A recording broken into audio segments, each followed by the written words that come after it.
Good morning, everybody. My name is Liam, and today I'm going to go ahead and build a D&D character based off of Corvo Attano from the Dishonored franchise. I did spend a lot of time on this video, so a quick like on the video would be fantastic. If you enjoy this kind of content, I would love to branch out and do more of these. I have a lot of character ideas I just keep making and mulling around. So go ahead and leave a comment if you have a character you want to see built. That would be great too. I'd love to see what all is out there and what's wanted. I am a small channel, so if you want to subscribe, hopefully want to grow. That'd be great too, maybe. Um, yeah. With that, let's go ahead and get into the video. So I am going to use D&D Beyond. I'm going to do a quick summary over who Corvo is and what happens in the games a little bit. So spoiler warning here: if you have not played the 10-year-old games that they are, the first one is, go ahead and I'll try to see if I can't do chapters, and I'll go just straight to the build. Right here somewhere. I don't know. But if you have played the games and you don't mind spoilers or either war, yeah. So Corvo is the main protagonist of the game Dishonored. And he's also the co-protagonist along with Emily Caldwin in Dishonored 2. Corvo started his life in poverty in the city of Karnaca. As he grew older, he became a very formidable sword fighter, and eventually became recognized as one of the best duelists in all of Sarkonos, which is like the island, the continent, whatever. Um, he was sent to the emperor as a form of a political gift. He ended up getting the position of royal protector became the bodyguard, courier, and general helper and protector of the emperor's daughter, Jessamine Caldwin. Um, it is later discovered, mainly in Dishonored 2, that they were having a relationship in secret. Well, it's supposed to be in secret, but also like everybody knows about it, but just doesn't say anything. They do have a daughter together, which is Emily Caldwin. Once Jessamine becomes the empress after her father passes, there is a rat plague starts up, and this is the main setting and time frame for the first game. It is set in the city of Dunwall, and Corvo is just returning from another kingdom as he was sent off to go ask for aid to help with the plague, but they didn't get it. Which is not important, but they didn't get any help. In fact, the other kingdoms like barricaded them and said, "Let us know if you all die," basically. So Corvo comes back early, and while he's discussing the matter with the Empress, Jessamine Caldwin, these assassins is what they are. They were teleporting around and using magic, and they ended up assassinating Jessamine, and kidnapping Emily. Corvo ends up taking the main blame for this, even though he had nothing to do with it. He is blamed and thrown in jail, and after months and months and months, I think it ends up being like 6 months of being tortured, he still won't confess, and so they decide they're just going to kill him anyway, as a political statement for assassinating their empress. With the help of some friends, we'll call them. Don't want to spoil too much. He ends up escaping and becoming this like ghostly figure as he tries to take back power for his daughter, Emily, and put her on the throne. In order to do this, he does get visited by the kind of god of this world, and he is called the Outsider. The Outsider gives him an array of abilities and magic powers and stuff he can do to manipulate the world around him, and he uses these to either, this is entirely up to the character because this game has a chaos thing. You can either go high chaos, which is you kill a lot of people, or low chaos, which you don't. You can either go on a rampage, killing everybody and being just this monster, just destroying everybody, or you can be a sneaky assassin who sneaks through and is never seen by anyone ever. they actually have an achievement for that called Ghost. So now that we've gone over kind of Corvo and the main stuff you need to know about what happened, there are a few points I'd like to hit on again. Corvo is the best sword fighter in the entire empire, as far as we know. Besides the assassin Dowd, who is the one who killed Jessamine. He was the best on Sokonos. He got recognized, and that's how he became the world protector. He was given over to the emperor as a gift because of how good of a sword fighter he was. And you don't just become world protector. So that's something we need to know. Is he has some of the best sword skills in the entire kingdom. He also gets powers from an outside source. He the main powers he has is Blink, Bend Time, Dark Vision, Devouring Swarm, Possession, and Wind Blast. Now, we're not going to be able to mimic everything that we see in the game, mainly the physical attributes, because he also gets like a double jump, and he can run faster and harder to see, it's stuff like that. That's all stuff you may have to mimic in different ways. We should be able to get quite a few things, and even his powers, we're not going to be able to get everything. Stuff like Possession, and then that specific version of Dark Vision is very hard to get early on. And Possession, I am not sure, but I couldn't find anything that mimics that exactly at all. So we're gonna have to just kind of do the best we can. This will be a build from level 1 to 20. The goal is to get it ready and off the ground and start it so you can play Corvo as soon as possible. And because I know, from what I understand, most campaigns go from level 5 to 20. 5 to 15-ish, somewhere in there. Most people don't like super early stuff because it's too easy to die, and super late stuff, that's really hard on the DM usually. It's not as fun because you're like basically a god. And before I begin the build, I do want to say there are countless ways to build this character. I have thought of several. I'm just doing the one that I think makes the most sense to the character in game. There's a way I was thinking about with as a Gloomstalker with like an Eladrin build, and while that would work, it would work fine. It is missing a few key elements that I wanted to implement that I want in my build. So if you have a different way to build this character, please by all means put it in the comments below. I would love to hear it. I'm all for the constructive criticism. If I miss something or misunderstand something, again, please go ahead below. Everything, I'm not gonna be too grumpy about it. Obviously, it is how it is. So yeah, let's go ahead and get into the build.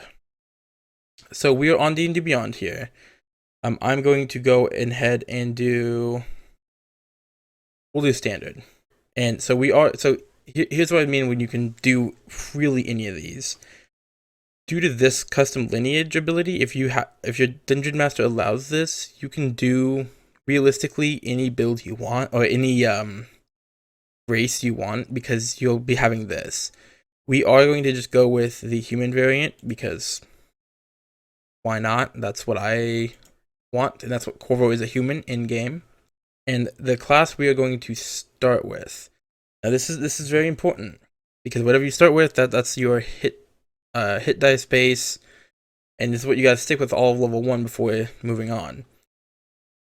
So I'm going to go ahead and go with Rogue or Warlock, because that's the build I'm going to do. It's a Roguelock, I guess. And simply because Corvo didn't start as a magic user, I am going to start with Rogue. Corvo started his life as just a normal dude. We're gonna go with Rogue.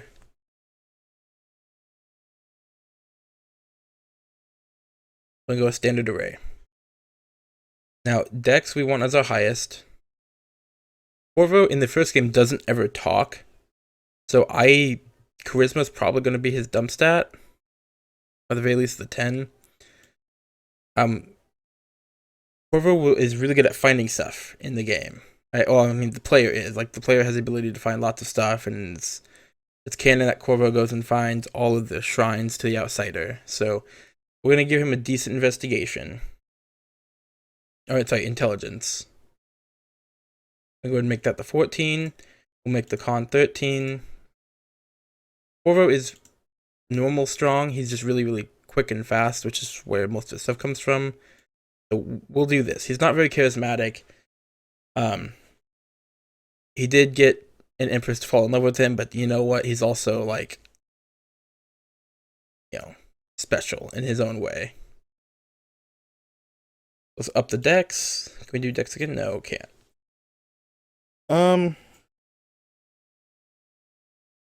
Let's go ahead and do our constitution, actually. Get that up to a 14. Because that'll let us have the, be a little harder to hit. Not harder to hit, we'll be able to take more damage. Now we go back to the race. Now I want to pick the feat. Let's see, what do I want as the feat?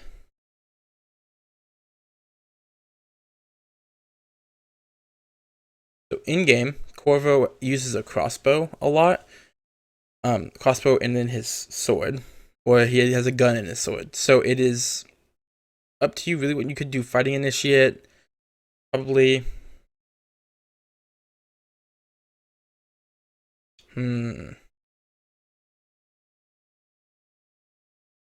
think I'm going to go ahead and just take crossbow expert early. That'll let him do the long range while he's still low on his health. He's not going to be super powerful.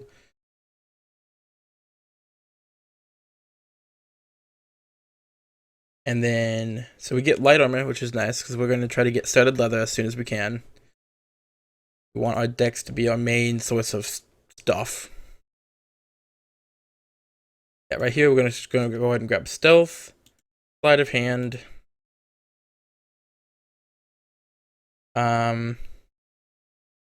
acrobatics, and again, our charisma is not very high, and Corvo just doesn't talk throughout the first game, so we're not going to worry about that. You can make him mute if you wanted to. That would be an interesting character flaw. Just saying. Let's go ahead and do... His wisdom's not too bad. We could do insight to see if people are lying. And our expertise, obviously, stealth. And you can do these tools. For your game, it might be best to do these tools. Simply because that you're probably going to be the main source of lockpicking. But personally, I would do...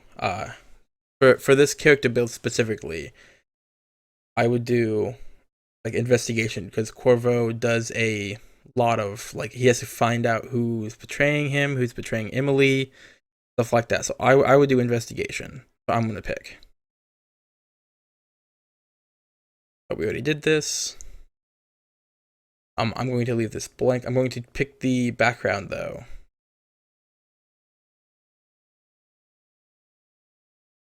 So he was a guard. He was a part of the Sokonos guard. So we're going to go ahead and pick City Watch. Ooh, we get even more skills. Look at that. You get so many skills.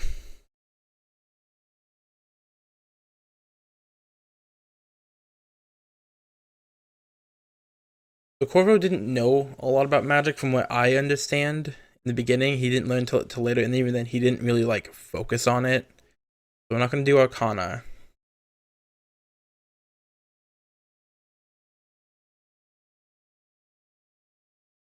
Go ahead and do, I guess, Persuasion.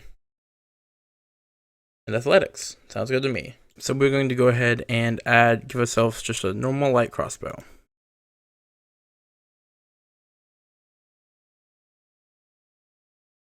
I assume your DM will let you go buy a crossbow, since if it doesn't come with your starting gear, shouldn't be too much of an issue. I did accidentally double up on stuff here, so we're just going to ignore that. I was looking through the inventory, I think I doubled up on stuff. So we are going to go ahead and level up here. And we don't get a whole lot for this besides our health up, you get cunning action, and that's about it. I mean, you get a little bit more sneak attack damage, I think, but this is about it. So let's go ahead and get to level 3, which is where the interesting stuff actually starts happening. Now we get to pick our rogue archetype. So you can go assassin. In fact, that might be what I go to. You can also go with the inquisitive, which will lead to more of the investigative kind of like spy, whatever. I'm gonna go with assassin because I want that max damage. I want as much damage as possible, and this will give me that for my sneak attacks. If you go to level 4 in rogue, you can do an ASI and get your dexterity to an 18, which will be super helpful for your sneak attack, and your damage will go up just a little bit, and you'll be less likely to be hit. Right? Everything will go up just a tiny bit. Or you can go ahead and start your journey on the warlock, get your powers. I would honestly just go ahead and take the ASI, get that dexterity score up high as you can get it. Your first 2 versions of this are just going to be getting that dex up because that's your main source of everything.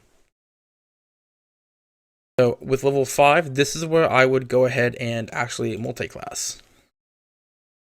Oh, so yeah, add another class. Or you know what? I forgot that our charisma needs to be a certain thing. So we will go ahead and make our charisma. Ooh. I didn't think that through, did I?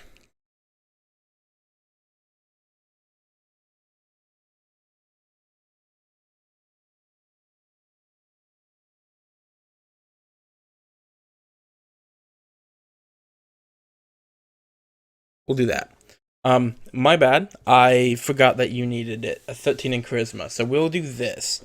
And my reasoning for changing it the way I did is we weren't using our wisdom a whole lot.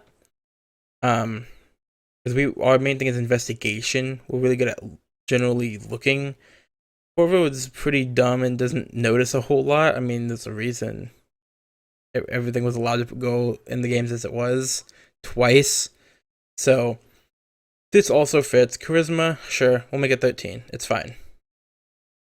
So right here, we'll go ahead and add a class of Warlock. And what is our patron? So you can go with Hexblade. Probably the one I will end up going with. If you know anything about the Outsider, the Fathomless sounds really good. But I'm pretty sure, yeah, it just gives you the tentacle stuff, and it's not quite right. What does this one give us? Yeah, see, this one's also not quite there. Closer, because you get that Fey presence, it gives fear. So what about the Great Old One?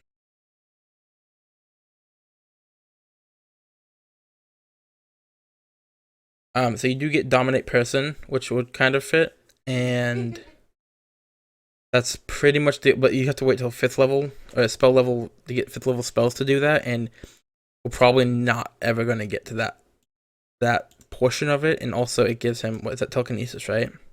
Oh, yeah, telepathy. So that one also doesn't quite work. Hexblade does work. So the reason Hexblade works, at least in my opinion, Hexblade is for like ones in the Shadowfell, right? And the void is literally a void with just this dude living in it. So I think this is the one that works the best for both the in-game, like, I'm building Corvo, like, this is the one that seems, in my opinion, looks the best. So is Hexblade perfect? No, but it is probably the best we're going to get. So we get to pick 2 cantrips. So let's go ahead and sort it by cantrips only. We are obviously going to take Eldritch Blast. I know it's Not really like Corvo's thing, but also if we don't have a whole lot of health, we need something else with range. And then for the next cantrip, what should we pick? Let's do. So this could be a way for us to get sneak attack. We don't have it. Like if we can't hide or don't have it, we could do true strike, gain advantage, which gives us sneak attack. So as long as we have advantage, we can do sneak attack. So we'll pick that up. It might change later on. I guess we'll see. We are going to take the next 2 levels in Warlock. So just level 2 gives you the invocations. And right here is where the Corvo build really starts coming online. Right, it's been a little slow. It's been a little hard to explain why we're doing it the way we are until now. This would be level, what, 6 is when it starts coming online. You can do level 5 if you take one less.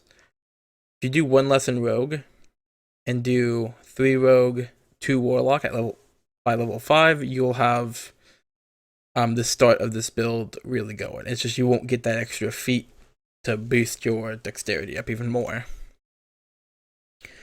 So there are a lot to pick here, and we are going to go ahead and look at them. Not all of them, but I'm gonna go over a few of them. Devil's Sight and Elder's Sight are going to be some of the cornerstones. Let's see what Devil's Sight does. Yeah, so it gives you magical darkness and non-magical. Like you could see in darkness, 120 feet. Right, super good. Very close to the dark vision Corvo has. Difference is Corvo can see objects in that usually once he upgrades it. This lets you do detect magic. So you can take both of these and then kind of mimic it a little bit. We're just going to pick Devil's Sight for right now. But we're actually going to pick Repelling Blast. And that is why we took the Eldritch Blast cantrip originally last level. Specifically for this. It can push the creatures up to 10 feet away. That works almost exactly like Corvo's Wind Blast. Now, the Wind Blast will knock people over and all sorts of stuff. It can go further. But this is as close as we can really do it currently. And yeah, like it works, it fits, it's perfect. Do we get any? I don't think we get any more spells, right? Oh, we do. We get one more spell. Again, sadly, not a whole lot on here that is super useful. So just pick whatever you want. Nothing here is gonna help you. In fact, they're probably gonna be changed later on. We are going to go ahead and take a 3rd level into Warlock. I don't think that gives us anything. Oh, it does. It gives us a Pact Boon. We're going to go over these some. So this is why we did Hexblade, kind of. Our Pact Boon will let us create a Pact Weapon in our hand that we're automatically proficient with. It does, as long as it, let's see, what are the requirements? It has to be melee.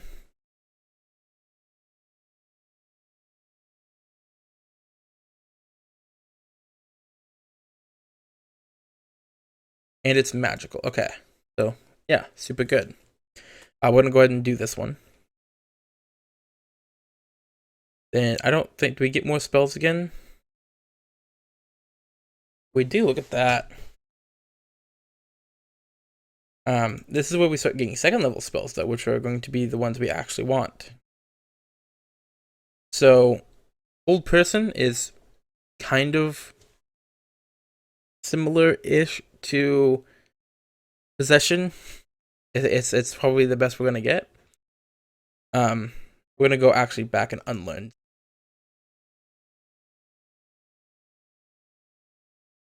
Yeah, let's go ahead and just remove. We'll keep shield just as a normal gameplay for the Warlock. We'll go ahead and keep it. It'll help.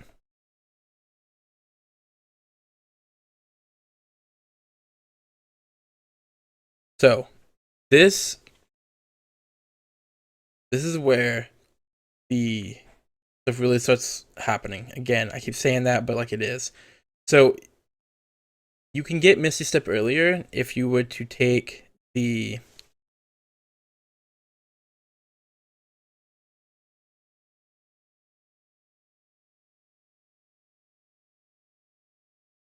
let's say at level 1, you really wanted to start off Corvo with magic right away, right? You would, instead of variant human, you do like an Eladrin. They get a form of Misty Step right away.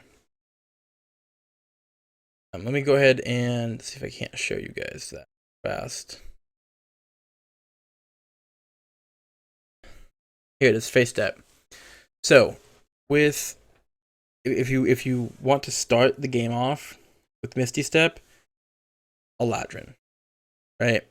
Eladrin gives you, once you can do it for short or long rest, which will work pretty well in tandem with the Warlock. If you go Warlock earlier, because you get yourself back on a short rest anyway with the Warlock. So that's how I would do a different build version of this if you really wanted the earlier level starting to build up kickoff. Yeah, we definitely want. Yeah, we wanted Misty Step. I believe we only have like 2 spell slots still. So do that with what you want, Will. I mean, Misty Step is the best you're going to get to blink from the game, because blink's not actually, I mean, there's a blink spell, but it's not the same. And then Suggestion is probably as close as you're going to get to it also. Hold Person and Suggestion are as close as you're probably going to get to Possession. There's other spells later on, but for now, this early on, that's all you're going to get. And again, just another one more level in the Warlock, because we want to start boosting this shit more. 18 in Dex is probably going to be, I might go one more at some point, but for now, that's what we're going to go with. This ability score, we are actually going to dump it. Let's see, what are our current ability scores?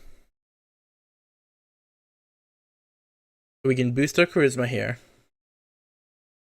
which would help with the spells, but we're not going to be doing spells that like require saving throws, and the only one that will be really damaging that we really need would be like Eldritch Blast. The possession spells aren't great. You're not very likely to use them very much, but this is about where I would start boosting my charisma. I'm being completely honest here.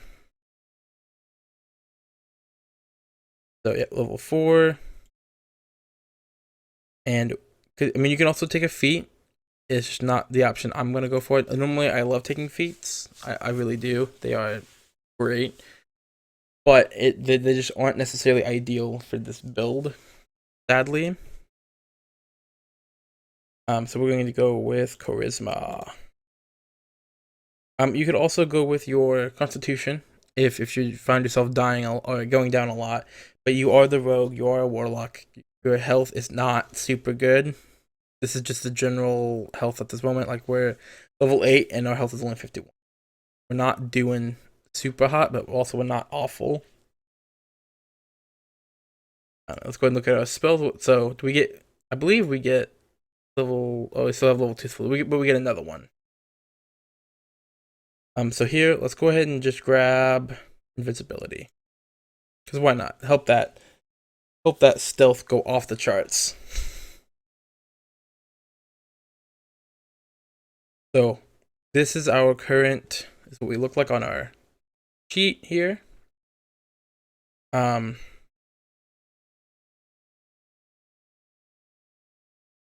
So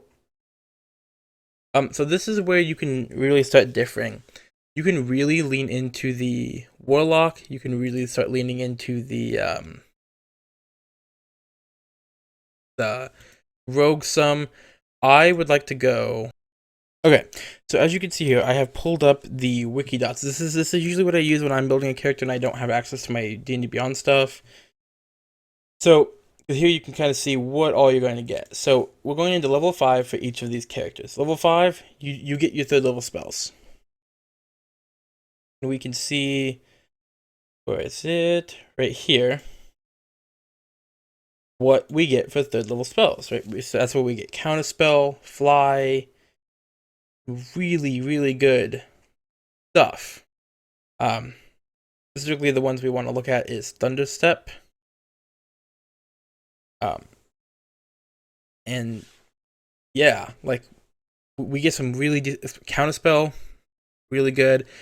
Warlocks don't have a whole lot of spells, but like this will be this could be a very good cornerstone of the build. Now it doesn't follow Corvo specifically, but just as a warlock.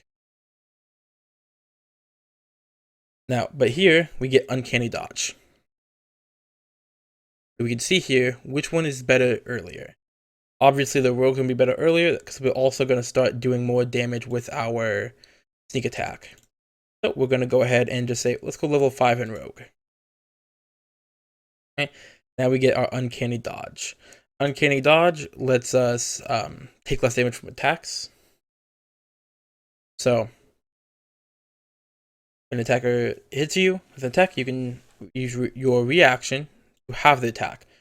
Super good. You can only do it once per round, but again, most DMs don't throw huge amounts of hordes at you that are going to deal 30 attacks per round. So it's okay. And you can even hold it for the ones that are more likely to do the most damage. Super good. Super, super, super good. And again, let's just go ahead and look. We get more expertise, which we already have expertise in several things, so it's not that's not necessarily on the thing, but we do want evasion as soon as we can get it. And then for warlock, we'd have to go level 5. So we'd get our 3rd level spells. So again, it's up to you entirely on how you want to do this. However, I would like to just draw your attention. I haven't really been showing you a whole lot. Excuse me, I had to cough. Our invocations. Starting at 5th level, we get another one. Let's go ahead and look at those. So right now, the most important level we're looking at is 7 here. For our warlock. This is what I'm talking about. You have to be 7th level in warlock. Get ghostly gaze.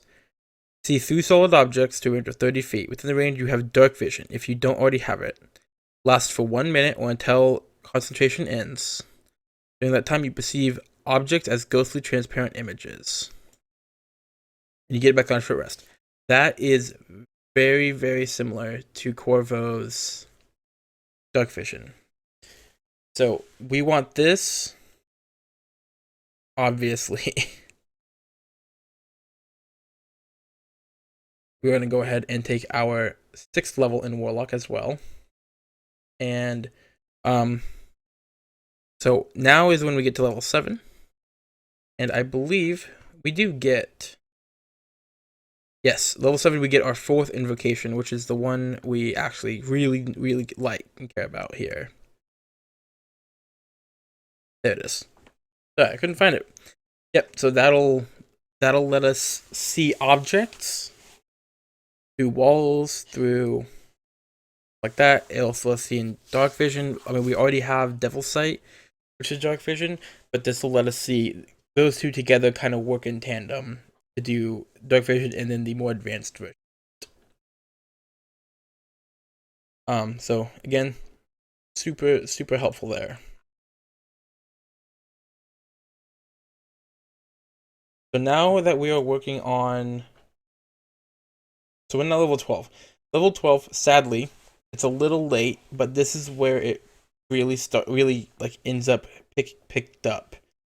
Because you can't get Ghostly Gaze or anything like it, I don't believe, until later on. So you have to get level 7 in Warlock, but if you do that, you don't get, if you do that earlier, you don't get as much sneak attack damage or raw damage to keep you going until later levels. So because I want the build to be fun and it's something I would play, this is how I would really do it. I mean, hit points aren't great. Armor class is 15, but we can get it up. We also have by now, right, you're level 12. I'm sure you've made some coin. You can buy like studded leather, which now you don't have very many spell slots, so it may not be worth it to have shield. And you are also a rogue, so you're going to be like the in and out a lot with Misty Step and the dodge and the with the dodge action, Misty Step, disengage, dash, all that stuff.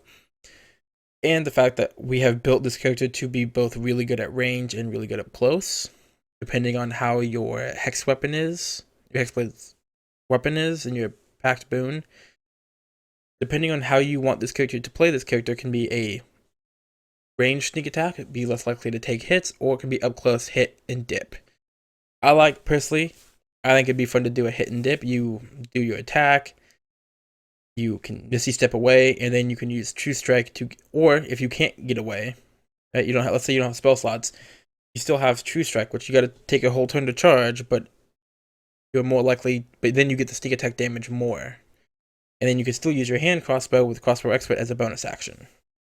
And True Strike, Crossbow Expert. Next turn, you get sneak attack and more Crossbow Expert. So, just something to consider. I haven't mapped out the max damage of this potential or the minimum damage or whatever yet. I'm probably not going to. But so far, it is what it is. Let's go ahead and keep going. We're gonna keep going and just see what we want to do here. Let's go ahead and just for funsies get that warlock one up. Because now we have 4th level spells. We get to learn one more spell. I guess just for funsies, right? Just for some funsies. Go ahead and you can be able to summon a demon. So let's go ahead and look at our abilities real fast. So our charisma total is 15. It is not going to hurt us to get that up. Let's go ahead and get that up. You are missing out on quite a few feats because we took standard array. Personally, I would roll and try to do a different. Hopefully, you get better rolls than whatever standard array is, but I want this to also be really generic, so standard array is what we took. So ASI, and we're going to dump both into charisma.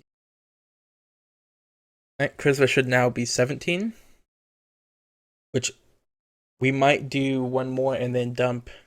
Right, it wouldn't hurt to do another one later on, but you could probably also just chill here, be fine.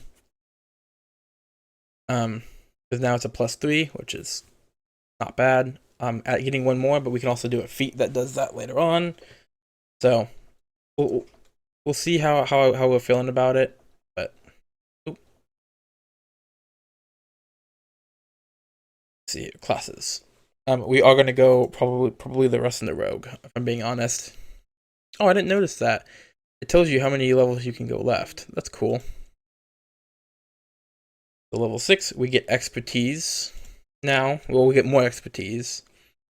So pick whatever you want. I'm gonna go with acrobatics and these tools, because as a rogue, you're probably the one doing it. And you are now level 14 and didn't have it, so that could have come at any point, honestly. I mean, you're already proficient in it, just needed to be expert in it, so.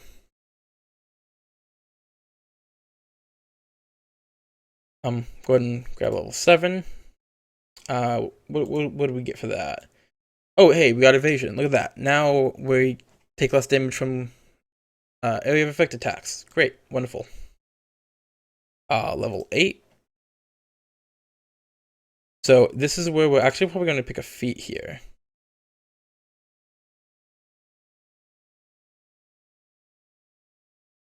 So you can pick something like Fey Touched or Magic Initiate, whatever, but you want more magic. But personally, not something I'm super worried about. Spell Sniper would also be pretty good because you can do. You don't have to worry about cover. Warcaster is also another, like, some of these are really good. It depends on how much magic you're using. The Tough Feat, I believe, doubles your Constitution per level, so you would instantly gain a bunch more health. Right? I mean, hold on. See, 99, and then if you take the Tough Feat here, instantly 131. You're doubling your Constitution's. You're basically doubling your Constitution score for every level. It's super good. We're gonna take that because our Rogue Assassin Warlock has been super squishy, and I'm tired of them being squishy at level 16. We can start making these feat plays now. That sounded bad. Don't quote that. Level 9. What are we getting? We're getting a Roguish Archetype feature. Nothing super good, honestly. We can infiltrate, take false identities. It's not awful. It's just not great. I'm sure it is in certain campaigns, but in every campaign I've ran, it's not going to be something that's super useful, which is why it's a later level thing, probably. Level 10. We get another ASI, which means we get another feat. So again, you're probably not even playing anymore. If your character got to level 18, you're playing a very long form campaign, and your DM's letting it go way past what most people do. So at this point, it doesn't really matter what you pick, but let's just say, for fun, let's just look at our feats and see what there is. What does this do for us?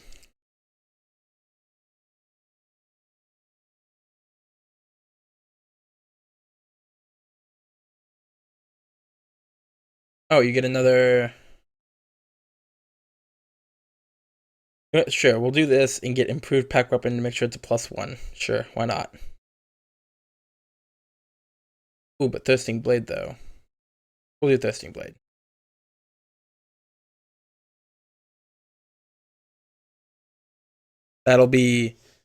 That's now 3 attacks you can do. You get your sneak attack, you get your secondary attack, and then with crossbow expert and your hand crossbow, you can do a bonus action attack. That's 3 attacks you can do, and then on the next turn, you can take an action to get another sneak attack, do crossbow expert attack, and then rinse and repeat if you want. That's a lot of damage, I assume. I'm not going to calc it all out. Maybe I will. We'll see.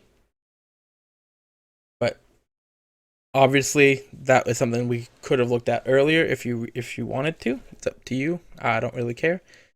Level 11. Let's go. We got reliable talent. Reliable talent. What does that do exactly? Oh, dope. So we can't go under 10. Dope. And this is our level 20. We are now level 20. We are as best as we can get. What do we do here? So you can pick to up your charisma if you want, if you're needing to.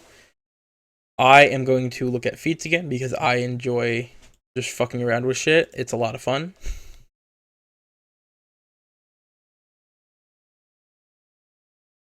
We'll do Sharpshooter. Why not? Sharpshooter. Changing it. We'll do that. It's a little bit easier on the crossbow thing. You know, crossbow's just a little bit better. You're more likely to be at range.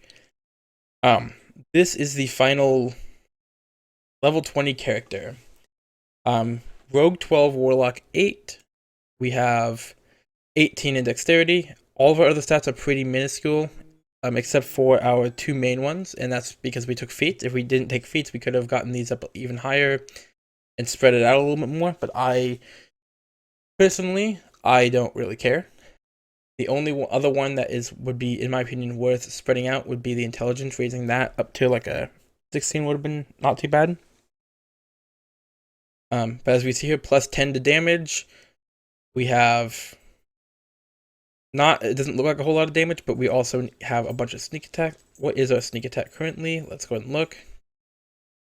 66, and we should be able to get that at minimum once every now and then. And then with our spells, we have True Strike, which on the next turn lets us hit with advantage, no matter what. So let's just do that. We also have, let's do a quick rundown over what we have to mimic our spells that Corvo has. We have Misty Step to mimic Blink. We have Slow to mimic Time Stop, or yeah, Time Stop I believe is what it was called in there. Summon Greater Demon is realistically the best we're gonna get. If you don't have if you can't get Flock of Familiars, it's something like Summon Demon, Summon Fae, something like that. Suggestion and Hold Person are as good as we're going to get, I believe, for the oh, my brain. Alright, that's best you're gonna get for Possession. Let's go ahead and, I'm gonna go ahead and pull this up so I have the list. And then, so Devouring Swarm, it's hard to do. Wind Blast, you have your Eldritch Blast along with your Repelling Blast. Those two let you do kind of the Wind Blast, similar. And for Dark Vision, we have our Eldritch Invocations, which lets us see. Is it in here? I'm sure it is. I'd have to find it. Yeah. So Devil Sight and Ghostly Gaze both let you do a Give me a sec. My brain keeps circuiting. Oh, they let you do the Dark Vision, and then you can see objects, which mimics very closely to what Corvo does. You can't see people, right, like behind walls, but that's honestly probably the best I can do, unless you can get like Detect Monster, that's, something like that. You have the ability to summon your weapon to you. You have a lot of really fun stuff here. Again, if this is probably not the most optimized build, but this is what we got. Your armor class is 15, which again isn't necessarily even true. You might find better armor as you go. Your DM might give you magic armor. Also, it probably wouldn't. You could always go to 16 with the studded leather, and if you do bump this up to 20, your armor class would be 17. Then you have shield, which gets it up to 22. So we have really good stealth. Anything under a 9 that we're proficient in is automatically a 10 plus whatever our proficiency. So minimum you can roll on your stealth checks is 26 by this time. So you're never being seen, right? On a natural 20, that is a stupid amount, right? That's 36. That's insane. And again, you can get more if you up that dex. And again, I just didn't because I didn't see it as a necessary evil. So that is my Corvo build. Leave a comment if you have a better way to do it. If you have a different way to do it that you like better. Or if there's anything you want me to go over in a shorter video. I'm going to try to edit this down into a decent sized video because I stopped a lot to do quick research because I forgot a few things. But yeah, if you enjoyed the video, please do like, comment, and subscribe. And yeah, bye.